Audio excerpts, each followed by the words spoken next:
Φίλες και φίλοι μου, επιστρέψαμε. Νέο ολοκαινούργιο επεισόδιο με άρωμα Premier League, τα συνηθισμένα. Είμαστε εδώ, Andrea's Playbook, powered by Beton Alfa. Και σήμερα θα μάθουμε όλο το κουσκούς, ό,τι γίνεται και δεν γίνεται στην Αγγλία, στην Premier League. Και έχουμε τον πλέον κατάλληλο στην παρέα μας. Είναι με online τρόπο μαζί μας ο Symeou, ο οποίος ζει στο Λονδίνο, ζει στην Αγγλία. Είναι συνάδελφος, θα πω εγώ, αν λένε τυχερός. Εγώ δεν είμαι τόσο τυχερή.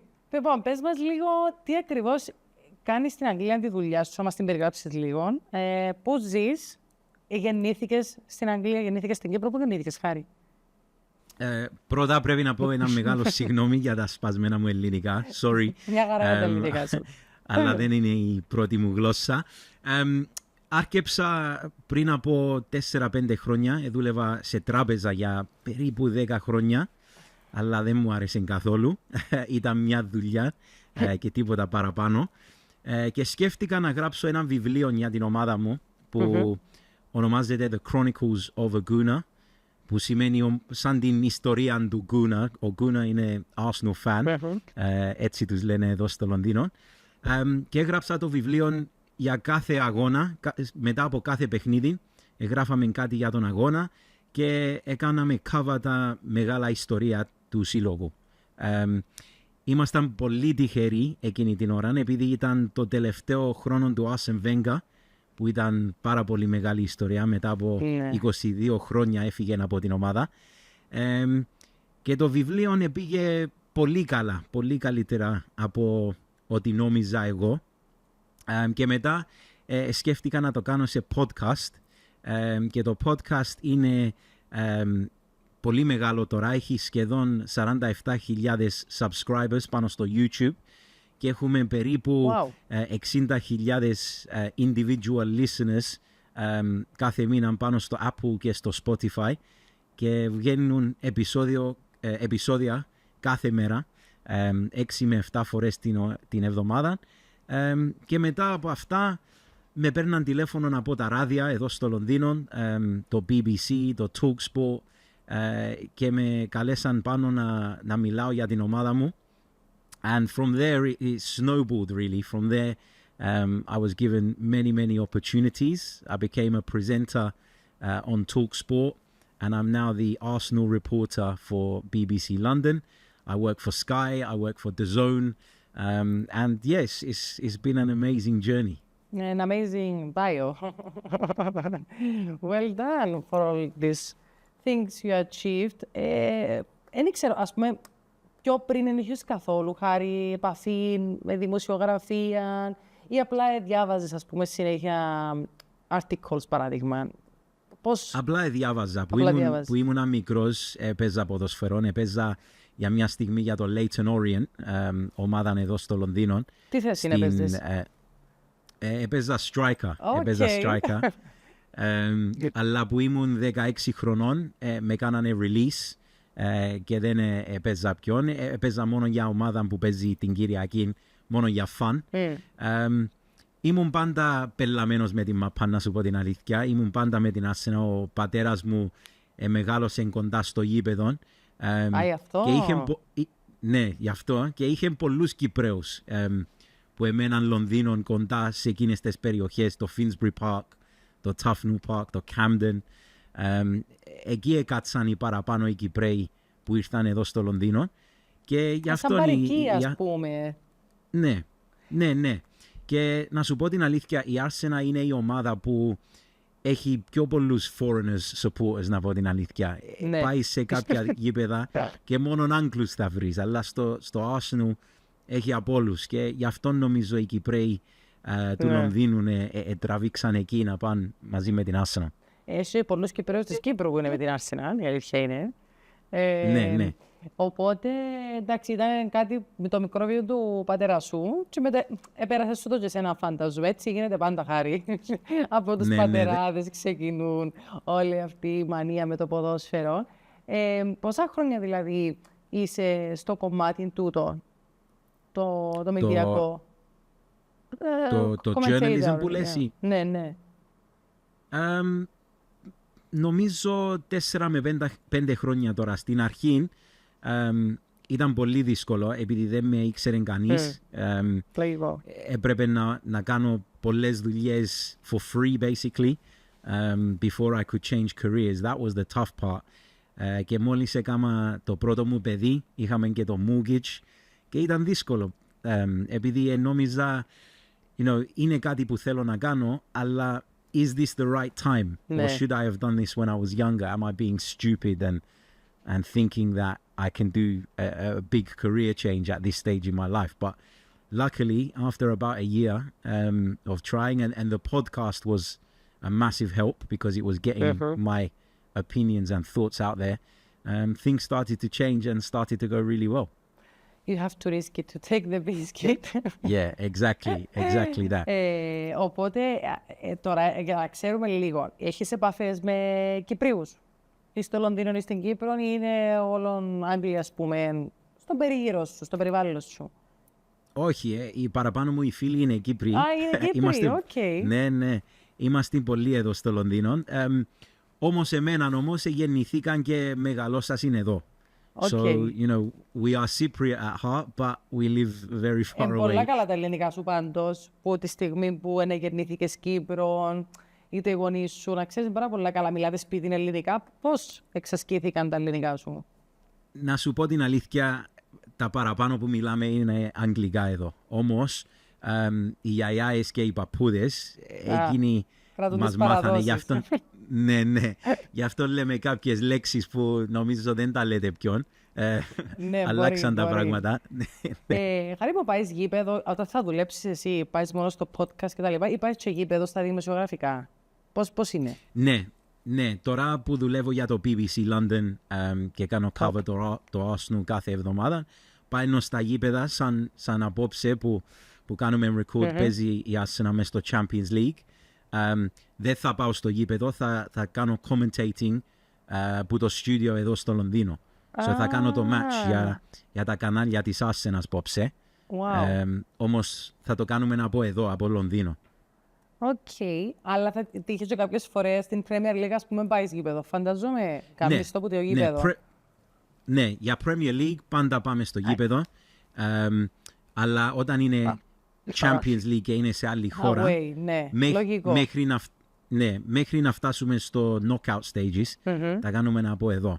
Σαν παράδειγμα, last season πήγα στο Παρίσι, πήγα στο Real Madrid, πήγαμε στο San Siro που παίζαμε με το Inter. Πώς είναι η εμπειρία να κάνεις περιγραφή έτσι παιχνίδια? Wow! Yeah, it's amazing because from when I was a little kid and I used to play football on my PlayStation, I used to commentate over the football matches. So to be able to do that in the stadium is a wow moment. But sometimes you have to remind yourself of how lucky you are because you can get into the routine and forget how special the job is. And I'm sure you have the same as well in your job. Έτυχε ποτέ να πεις ότι, ξέρω εγώ, είμαι κουρασμένος, βαριέμαι να πάω, έτσι να είσαι λίγο down, ρε παιδί μου, έτυχε σου, εντάξει, είναι ανθρώπινο, ναι, έτυχε, ναι. Ναι, of course, yeah. Μετά το παιχνίδι όμως, εν είπες ευτυχώς που ήρθα γιατί ανεβικά, ας πούμε. Εξαρτάται πώς πήγε το παιχνίδι. Αλλά να σου πω την αλήθεια, έχει matches που κάνουμε, δουλεύω τα παραπάνω πάνω στο Arsenal, αλλά σαν εψέζε δούλευα πάνω σε EFL game από το League 2. Κάποτε αυτά είναι δύσκολα. Ναι. Δεν ξέρεις τους παίχτες τόσο καλά. Πρέπει να κάνεις πολύ research πριν να πάει στο γήπεδο. Και κάποτε είναι δύσκολα. Αλλά, yeah, sometimes you have down days. I think everybody does. I think το πρόβλημα που έχουμε εμείς εδώ στην Αγγλία, δεν ξέρω αν είναι μεγάλο πρόβλημα στην Κύπρο, το social media μπορεί να σε βάλει κάτω. Ναι. Να πάεις να κάνεις μια δουλειά, να φύγεις, να νομίζεις ότι το έκανες έτσι καλά και φεύγεις και κοιτάζεις πάνω στο social media και έχει χιλιάδες κόσμο να σου λέει ότι αυτά που λες είναι... Συμβαίνει παντού, Χάρη. Συμβαίνει παντού και στην Κύπρο. Συνέχεια. Ό,τι πεις είναι λάθος. Πάντα να δικήσεις μια ομάδα, πάντα κάτι πες λάθος, δεν διάβασες καλά μια φάση. Παντού υπάρχουν τούτα. Πρέπει να μάθεις να τα σβήνεις, νομίζω, από το μυαλό σου. Και στα πρώτα χρόνια δεν μπορούσα να το κάνω. κάποτε στέλναν μου κάτι μηνύματα για τα παιδιά μου, για τη γυναίκα μου. Επειδή, έτσι βαρετά ναι, έτσι πράγματα. Επειδή είπα κάτι ότι δεν τους άρεσε και στην αρχή ήταν δύσκολο για να τα βλέπω και να μην πηγαίνω πίσω να πω κάτι εγώ. Αλλά τώρα εντάξει, το συνήθισα. Τώρα είσαι παρέτοιμος. Τώρα δεν σε επηρεάζει τίποτα. Έτσι είναι. Η αρχή είναι δύσκολη πάντα από τις αντιδράσεις του κόσμου. Μετά συνηθίζουμε όλοι. Λοιπόν, πάμε και στο ζουμί της υπόθεσης. Ξεκινάμε από την ομάδα σου, Χάρη, που είναι το πρώτο φαβορί. Είναι μια ομάδα που πρέπει, κατά τους φανς της ομάδας, να πάρει τον τίτλο φέτος. Όλα δείχνουν ότι έχει τα φόντα. Εντάξει, η τελευταία αγωνιστική λίγο έφερε άλλαξε κάποιες ισορροπίες στη βαθμολογία. Θέλω να μου πεις εσύ με το χέρι στην καρδιά, τι πιστεύεις για την Arsenal φέτος? Πιστεύω θα είναι το σεζόν μας. Έχει 3 χρόνια τώρα που είμαστε δεύτεροι και νομίζω είμαστε έτοιμοι τώρα. Χτίσανε ένα squad που μπορεί να προχωρήσει νομίζω. Έχουμε πολλά προβλήματα με τα injuries, με τα τραυματίσματα. Δεν ξέρω. We've had a lot of injuries, but νομίζω το squad μπορεί τώρα να τα to navigate past it and get through and be okay.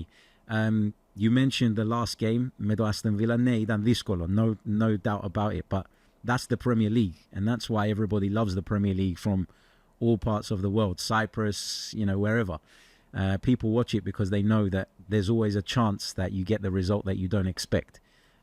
And I think that's what makes it special. So I'm not surprised with the trouble that Arsenal had last week with the injuries that they have, but they're back in the Champions League. They're top of the Champions League and they're top of the Premier League. So I don't think you can ask for much more. Αναφερθήκες στην Aston Villa. Θέλεις να μας πεις λίγο τι συμβαίνει με αυτήν την ομάδα? Τι γίνεται με την Aston Villa? Με την Aston Villa είναι καλή ομάδα. Ο Unai Emery είναι πολύ καλός προπονητής. Είναι genius από ό,τι φαίνεται. Ναι. Να σου πω την αλήθεια, στην αρχή του σεζόν νόμιζα ότι το Aston Villa ήταν να έχει πάρα πολλά προβλήματα. Ναι. Δεν έφτασαν Champions League. Έχασαν πάρα πολλά χρήματα που δεν μπήκαν στο Champions League. Και είχαν κάτι παίχτες last season on loan και πρέπει να τους στείλουν πίσω χωρίς να τους φέρουν μέσα permanently, because δεν είχαν τα χρήματα να το κάνουν. Και έχουμε κάτι εδώ στην Αγγλία που λένε PSR, που είναι τα financial controls που έχει μέσα στο Premier League. Και ομάδες σαν την Aston Villa, σαν το Newcastle έχουν μεγάλο πρόβλημα με αυτό το PSR, επειδή τα revenues δεν είναι τόσο μεγάλα που φέρνουν μέσα, που σημαίνει ότι δεν μπορούν να δώσουν πολλά λεφτά χωρίς να τρώνε πρόστιμα και να χάνουν points. So it's a challenge for teams like Aston Villa, but Unai Emery is a very good coach, and tactically he seems to find a way of causing the big teams problems, and they've been on an incredible run, and they're in a position where they could easily make the Champions League this season. Ξέρεις ότι ο Unai Emery ήταν συνεργάτης του προπονητή της Πάφου? Ναι, του Καρσέδο. Ήταν χρόνια ο Καρσέδο δίπλα του και νομίζω έμαθε και φαίνεται ότι έμαθε πάρα πολλά πράγματα από τον Emery. It's no surprise that so many of the best coaches come from Spain. They're well educated in football, and I'm pretty sure as well that Carcedo maybe spent some time at Arsenal as well in the past as a coach. Ναι. So he's got that experience, and to learn from Unai Emery, there's nobody better really. Επίσης, επειδή είπες για την Ισπανία, αρκετοί έμαθαν και από τον Γκουαρδιόλα, ήταν κοντά στον Γκουαρδιόλα πιο νέοι, πιο μαθητευόμενοι, ας το πούμε. Για την Arsenal, τι πιστεύεις ότι κάνει τη διαφορά με στον τρόπο που αγωνίζεται φέτος? Εντάξει, υποτίθεται ότι πιάνει πολλά γκολ και από τα set pieces, είναι ένας τρόπος που ήβραν για να σκοράρουν πάντα. Αλλά γενικά εσύ επειδή την αναλύσεις και βλέπεις την πιο πολύ από εμάς, πες μας έτσι λίγα χαρακτηριστικά της. Νομίζω είναι... I think the squad is very important. Έχουν παίχτες τώρα που μπορούν να κάνουν rotate όποτε χρειαστεί. Δεν χρειάζεται να παίζει κάθε λεπτό ο Bukayo Saka, ας πούμε, ή ο Declan Rice. Έχουμε τώρα ένα squad που μπορεί να κάνει step in και να παίρνει τις θέσεις τους άλλους και να μην χάνει το quality, την ποιότητα. So I think that's the key. But defensively is where Arsenal are the best. Their structure is solid. They close down spaces. They work very hard. And there's something that they say in England that a lot of the old school English coaches say. And they say you have to earn the right to play. And what they mean by that is that you have to go out on the pitch and make life difficult for the opposition first. And then you can play your game. It's a bit of an old-fashioned way of looking at football. No, it's definitely not the Spanish way. It's true όμως. Ναι. Εμείς εδώ λέμε ότι οι άμυνες κερδίζουν πρωταθλήματα. Ναι. Το ίδιο νομίζω. Exactly, yeah. It's about being physical in the Premier League. It's about being strong. And it's about concentrating all the time because one moment of, switching off and you can be in big, big trouble because all the teams have the quality to punish you. Whether it's Aston Villa, whether it's Bournemouth, whether it's Sunderland, they all have big budgets and they're able to buy big, big players. I mean, Sunderland got promoted to the Premier League and spent over £100 million in the summer. So that shows you the level in the Premier League. Και ήταν ψηλά στη βαθμολογία μέχρι πριν λίγες εβδομάδες. Ήταν μέσα στους πρώτους 6 νομίζω η Sunderland. Ναι. Αλλά πήγαν και αγοράσαν παίχτες όπως τον Granit Xhaka, ας πούμε. Ναι. Κάποιος που ξέρουμε εμείς πολύ καλά, που είναι top player. Και τον φέραν από το Bayer Leverkusen. What other league in the world can have a promoted side come into the top division and take a player from Bayer Leverkusen? It doesn't happen. So that shows you the level of competition here. Σίγουρα. Εν τω μεταξύ, θυμάσαι, είδα ένα βίντεο στο Instagram, σου το έστειλα. Θυμάσαι την αντίδραση των παιχτών της Arsenal στο τελευταίο γκολ της Aston Villa, τι έγινε? Ναι. Εκτυπιούνταν λίγα. Επειδή μπορούμε εμείς να βάλουμε κάποια πράγματα, να τα βάλουμε εννοείται στο επεισόδιο. Ήταν πάρα πολλά. Νομίζω ότι με φαίνεται πόσο πολλά το ήθελε και μια ομάδα και η άλλη ομάδα και πόσο ανατρεπτική μπορεί να είναι η Premier League σε ένα παιχνίδι. Νομίζω φαίνεται όλα από την αντίδραση τους. Ναι, και δείχνει πόσο πρέπει να δώσεις in terms of physical για να μπορείς να κερδίσεις έναν Premier League match. Όπως είπες, πέσαν όλοι κάτω, χτυπιόνταν because they worked so hard and in just 1 second it can all go. Εντάξει, ήταν και ο τρόπος που μπήκε τον γκολ. Ήταν μια φάση διαρκείας και φαίνεται στην αρχή ότι ήταν η τυχερή της υπόθεσης για Arsenal και που λέμε θέλει να μπει, αλλά τελικά μπήκε. Ήταν πάρα πολύ καλό για την Aston Villa, όχι για την... Εντάξει, εύκολο παιχνίδι μετά. Όχι για σας. Μετά παίζετε με Wolves, Κυριακή. Ναι, σωστά, ναι. Ναι, το Σάββατο, ναι. Σάββατο νύχτα παίζουμε με το Wolves. Ναι. Πες μας και λίγο, έτσι ξέρω παρακολουθείς, φαντάζομαι και τις υπόλοιπες ομάδες λίγο, ναι. Ναι, of course, Τι έχεις να πεις για την ομάδα μου, Χάρη? Για το Manchester City. Ναι. Το Manchester City είναι μια ομάδα που μου δίνει nightmares κάθε χρόνο. Επειδή πάντα όταν νομίζεις ότι they're finished, they find a way to get back on track. Έρχεται η ζύπτη. Ναι. Έχουν τον καλύτερο προπονητή του κόσμου. Έχουν τον καλύτερο striker του κόσμου. Ναι. Ο Erling Haaland. Και γι' αυτό you can't write them off. You can't ever look at Manchester City and say they don't have a chance. And even a few weeks ago when everybody, even here in England, was saying Arsenal are going to win it, it's going to be easy, Liverpool have disappeared and it's all about Arsenal now, I kept saying to people, you can't write Manchester City off. And 2 weeks later, they are just 2 points behind Arsenal. And Arsenal still have to play Manchester City at the Etihad. Ναι, στο πρόγραμμα, ναι. It's very, very close and it's very, very tight. But they are the team to beat. If you finish above them, you probably win the league because the standards that Pep Guardiola has set for a long time are the highest we've ever seen in the Premier League. He finished with 100 points in the season. Liverpool, να φανταστείς 1 year, έφτασαν 97 βαθμούς και δεν κερδίσαν το πρωτάθλημα. So that tells you, because Manchester City finished with 98.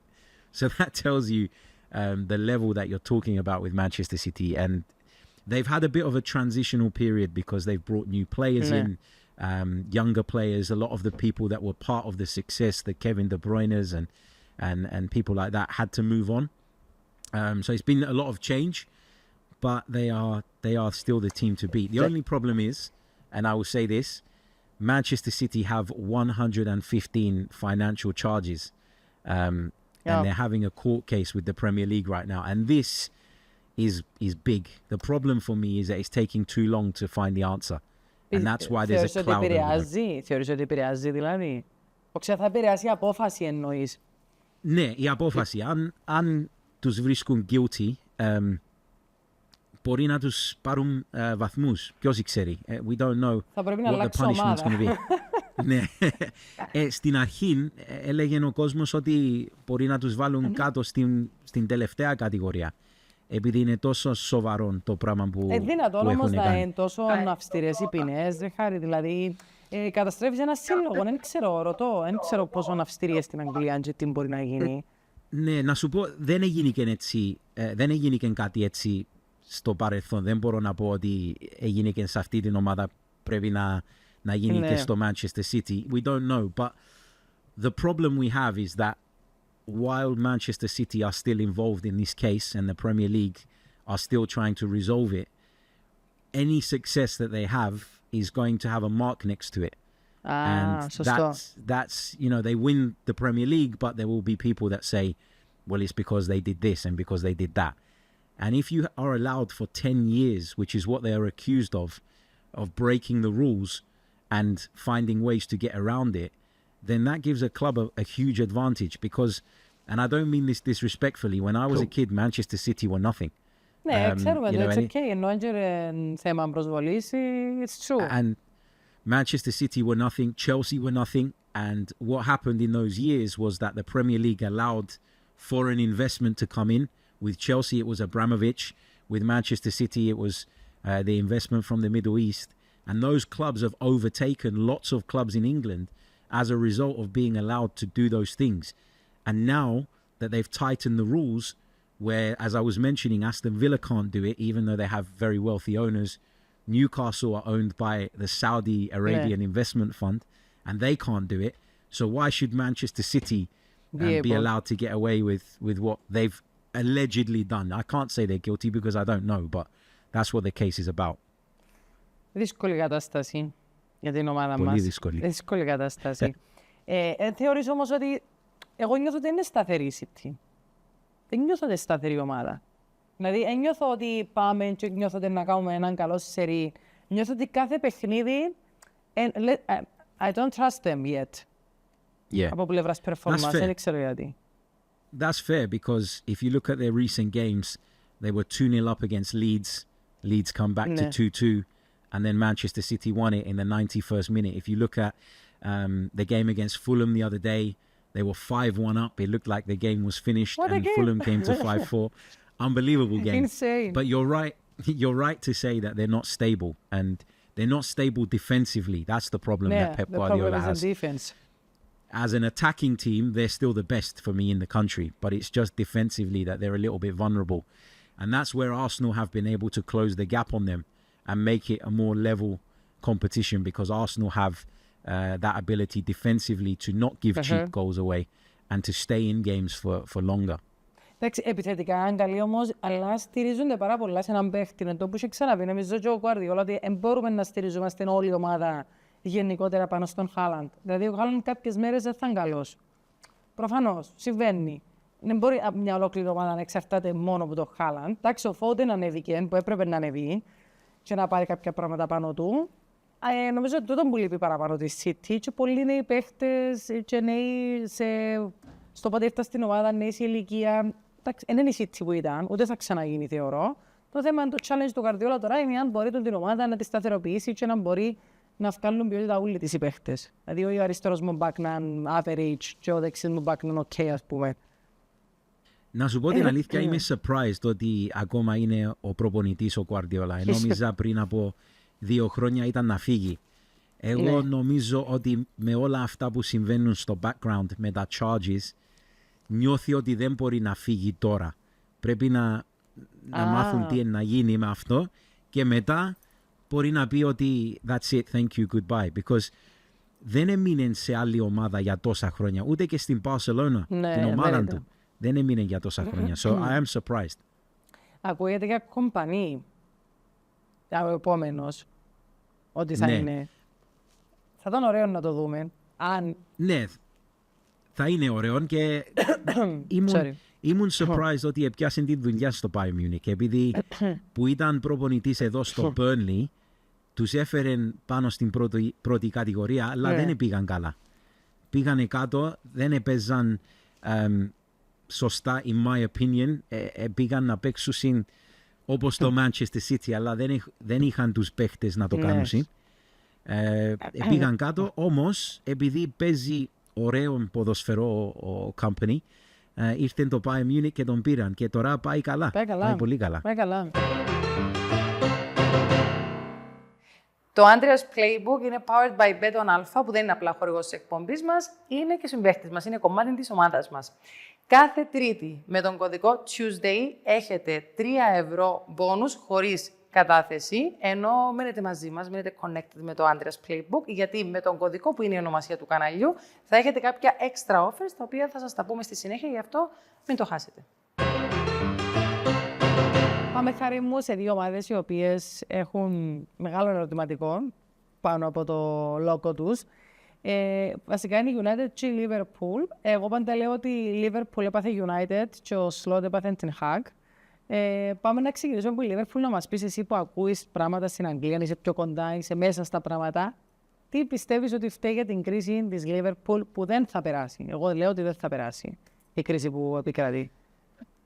Εγώ νομίζω το πρόβλημα με το Liverpool είναι ότι ο Arne Slot προσπάθησε να κάνει πάρα πολλές αλλαγές στο Σάμα. Το καλοκαίρι πήγαινε και αγόρασε πάρα πολλούς παίχτες, έδωσε πάρα πολλά λεφτά, πάνω από 400 million. Yeah, it's crazy money. But if you go back to the beginning of Arne Slot's career at Liverpool, he came in and he took over a team that was built by Jurgen Klopp. And they were struggling because I think they had a little bit of burnout. When you hear the same message over and over and over and over again, there comes a time where you need something fresh and you need a change. And when Arne Slot came in, he had all the materials to win a Premier League. He had Virgil van Dijk, he had Mohamed Salah, he had Alisson in goal, lots of other good players around them. Luis Diaz, who's obviously left now. Obviously, they had Diogo Jota, who sadly passed away, but they had all the quality already there. Arne Slot came in and he made a few tactical changes that gave Liverpool a new life, and it brought them back to where they needed to be. And it's also important to say that the standard of the Premier League last season wasn't as good as it had been in the recent years. Manchester City were not very good last season. Arsenal had their troubles as well. And so the door was open for Arne Slot to win the league. Δεν ήταν ο πρώτος προπονητής να έρθει στο Premier League και να το κερδίσει στο πρώτο του σεζόν. Ήρθε και ο Carlo Ancelotti και το έκανε με το Chelsea, ο Jose Mourinho. Έχει πολλούς που το κάνουν μαζί. So it's not a massive surprise. I'm not saying it's not a good achievement. Of course it is. But I think he took on Jurgen Klopp's team and he already had the materials there. You look at Liverpool this season and there's been too many changes. Just too many changes. Too many new players struggling to fit them in, to find ways of putting the puzzle together. Μεγάλες προσωπικότητες, πολύ νεγό. Θεωρώ ότι έχει πάρα πολύ νεγό η Liverpool, είναι ένα πρόβλημα που έχει μέσα. Δεν ξέρω, συμφωνείς. Ναι, σαν παράδειγμα τον Alexander Isak.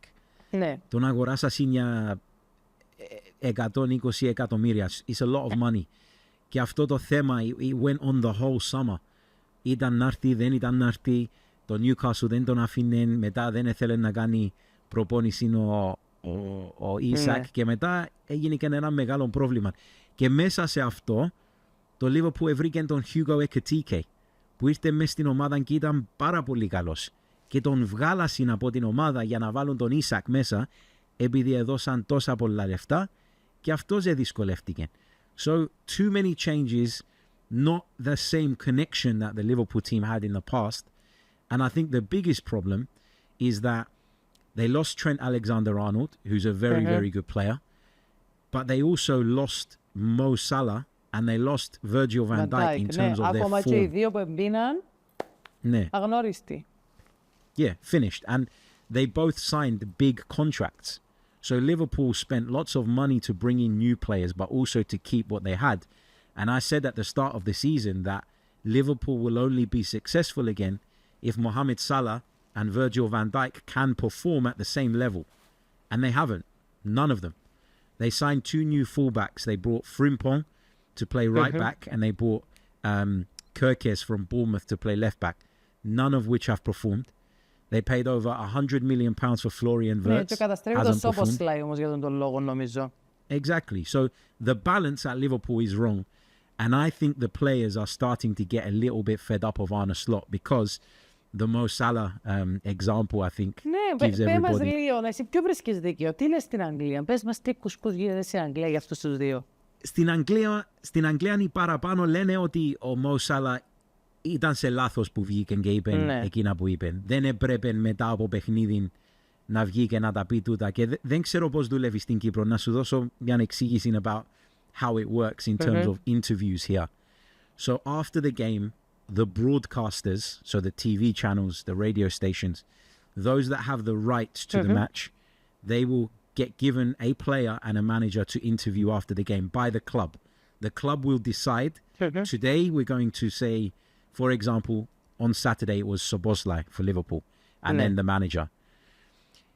There's a thing after the game which is called the mixed zone. And what the mixed zone is, it's an area between the dressing rooms and the exit that players walk through as they leave the stadium, and they have a choice if they want to speak or not. Yes. Yeah. Most of the time, most players put their head down like this and they walk past. Mohamed Salah has only stopped 3 times in his whole career in England. The one, it was when he wanted the renewal, isn't it? Exactly. Yep. The second one was when he said that he still hadn't received the renewal, and the third one was this. For a slot. Yeah, so this is the problem, is that he deliberately went to find the reporters so that he could say this. And most of what he said, I can understand. The fact that he's not playing, he's frustrated, I understand that. He's done a lot for Liverpool. Nobody questions that. But where he let himself down for me was when he started saying, I've done enough, I don't need to earn my place.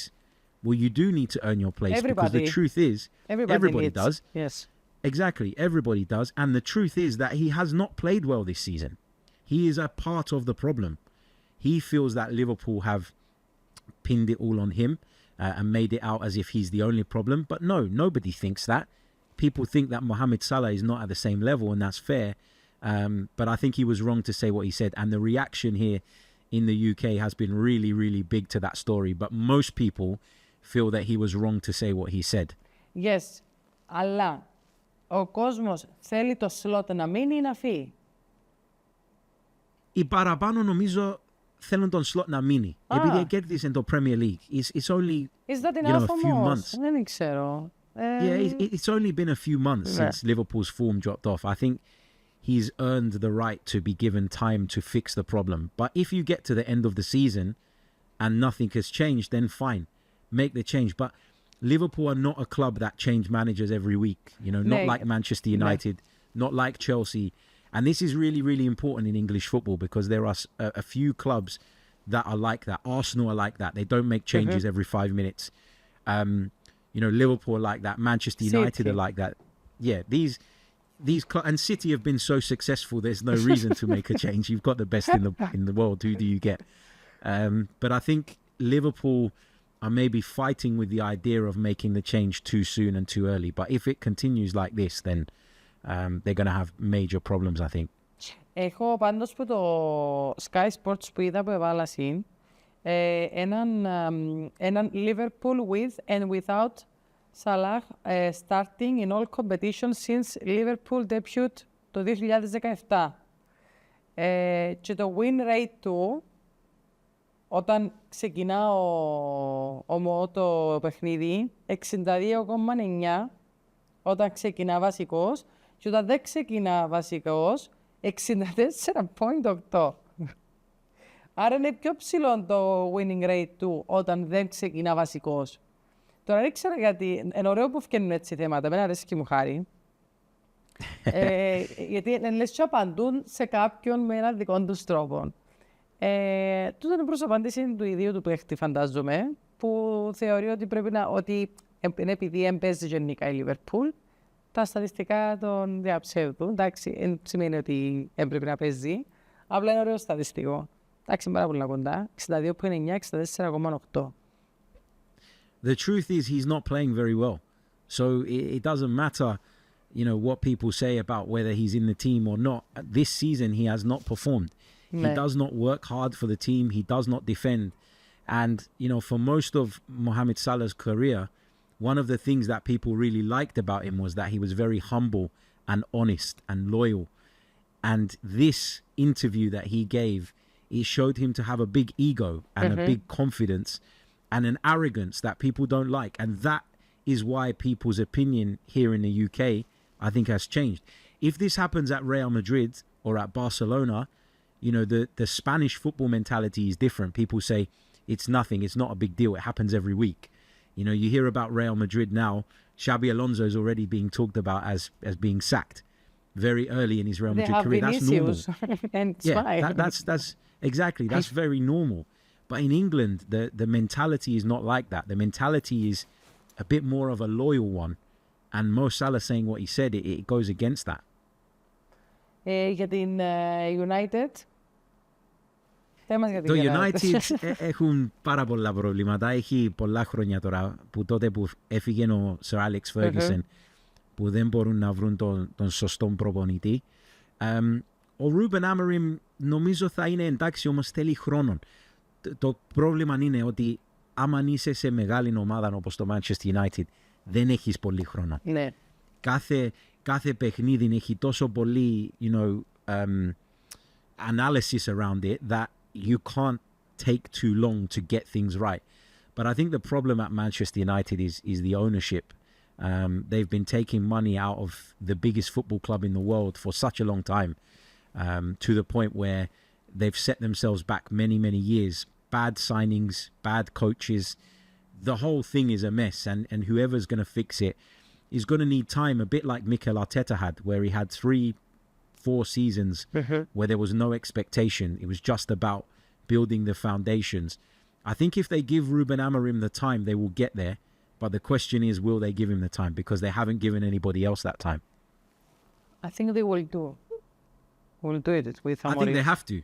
Ναι. I think they've tried. No other they've tried choice, the other I guess. approach. Yeah.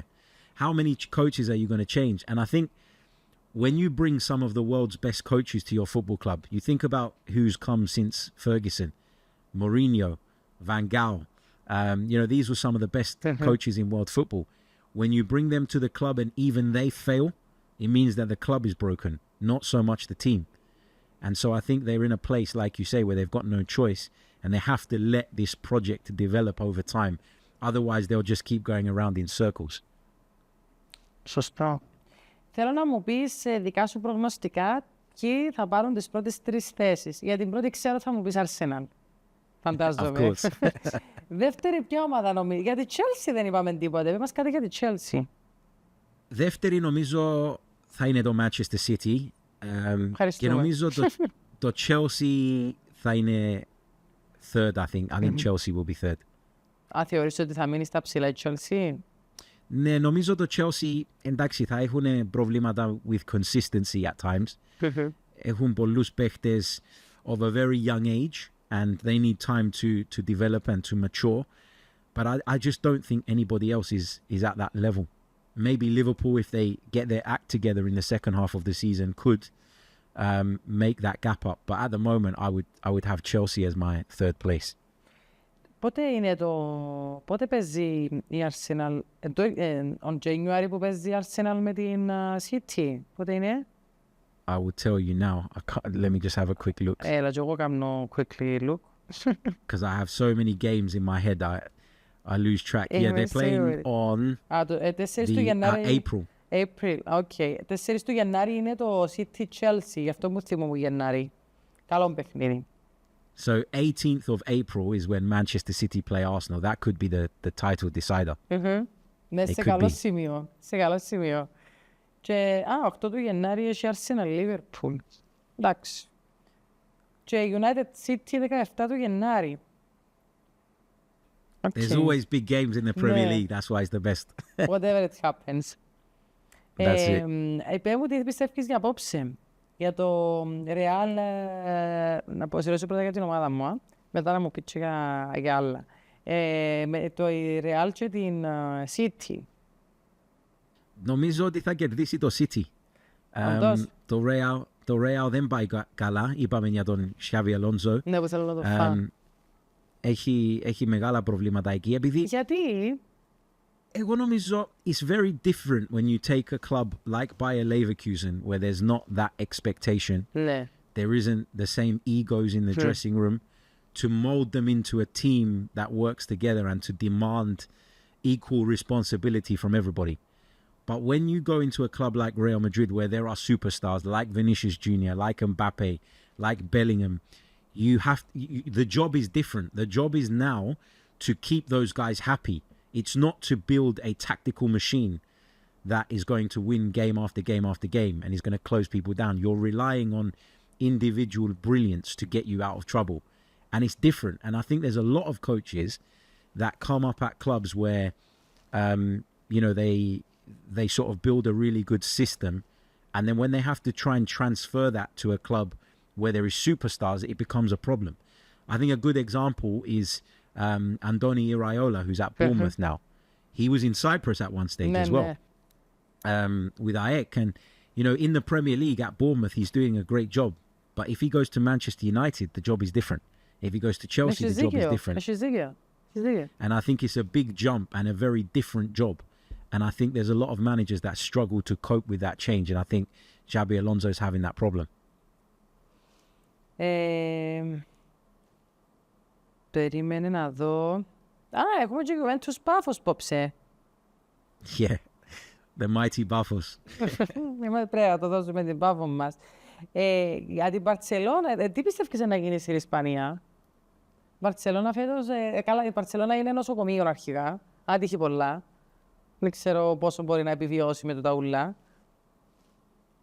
It's hard with Barcelona because it always feels like there is other problems waiting for them. Sometimes you look at the team and you think it's very talented and there's lots of superstars. Lamine Yamal, for example, is one of my favorite players to watch at the moment. But, you always worry that there's some drama that's going to unfold. Whether it's they can't register players, they're going to get fined, they're going to have some sort of problem upstairs with the president. You never know with them. But I think they're going to win La Liga this season. I think they're the best team. I would say that Real Madrid probably have more individuals. But again, with Xabi Alonso struggling to get them going, I think it will go Barcelona's way. And I hope it does because I admire the way that they play football. I think they play football the right way. Είσαι Barcelona fan? Not really because they beat Arsenal in the Champions League final in 2006 and I still have nightmares about that. So I'm not a Barcelona fan, but I admire the club. Οκ. Το δέχομαι. Θέλω να δω τι άλλα παιχνίδια. Κάτι μας είπες ότι εκεί που δουλεύεις εσύ το Ιταλικό πρωτάθλημα ή κατάλαβα λάθος? Ναι, δουλεύω για το The Zone. Δουλεύω commentator για το The Zone. So I cover Serie A games as well. So I've done, this season I've done Inter, Napoli, Roma, Milan. So that is a league that I pay a lot of attention to. I probably watch as much Italian football as I do Premier League football, which obviously my wife doesn't like because Sunday nights is time for Serie A. Βλέπεις την Τιλέτα ή όχι? I know who she is, yeah. I know who she is, yeah. You didn't meet her or something? No. We work for the same company, but I work for the English part of it. And obviously the Zone has English, Italian. It goes out in all different languages. So no, I've never met her, but everybody knows who she is. She must be the most famous football presenter in the world right now. Definitely. So, το weekend πού θα είσαι? Το weekend θα είμαι στο γήπεδο της Arsenal. Ναι, εντός έδρας, ναι. Say that again, sorry? Home game. Home game, yeah, home game. 8 p.m. kickoff on a Saturday, which isn't the best time, but it gives Arsenal some extra time to recover from the Champions League game, so it's okay. But Arsenal have to win. They have to beat Wolves. They have to get back on track in the league. But that's where I'll be on Saturday, yeah. They have to win, but Αν δεν τα καταφέρετε, it's okay.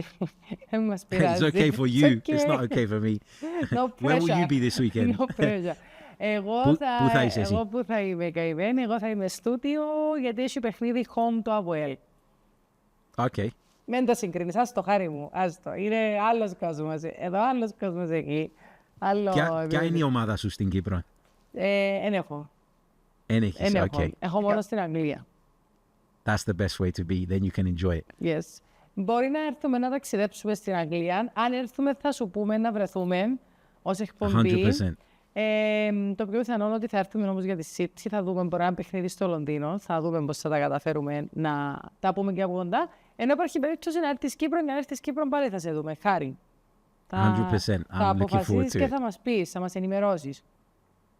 Definitely. Σε ευχαριστώ πάρα πολύ, Χάρη. Ήταν πολύ ωραία να είσαι στην παρέα μας.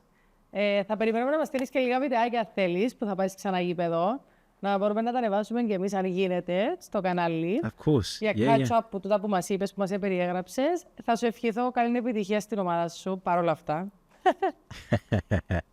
Θα είμαι σωστή. Thank you very much. Και θα χαρούμε να σε ξαναέχουμε στο μέλλον στην παρέα μας όταν θα περάσουν λίγες αγωνιστικές και θα έχουμε έτσι παραπάνω πράγματα να πούμε. Thank you very much. Thank you for having me, and sorry for my terrible Greek. Όχι, μια χαρά είναι.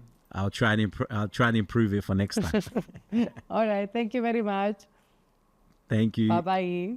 Αυτός ήταν λοιπόν ο φίλος μας ο Χάρης Symeou, το ότι είχαμε στην παρέα μας commentator της Premier League.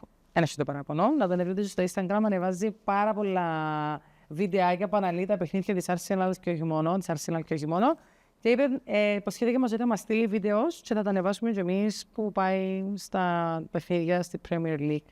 Να νιώσουμε έτσι εμείς λίγο την άβρα αυτού του πρωταθλήματος. Λοιπόν, αυτά φίλοι μου, θα τα ξαναπούμε σε λίγες μέρες. Δεν ξεχνάτε στο Instagram, έχω το channel στο account μου, το Andrea's Playbook, να μπείτε να είσαστε member του channel, γιατί εκεί στέλνουμε διάφορα πράγματα και θα σας αρέσει, υπόσχομαι. Μέχρι τότε όμως, φιλιά πολλά, να περνάτε τέλεια. Bye bye!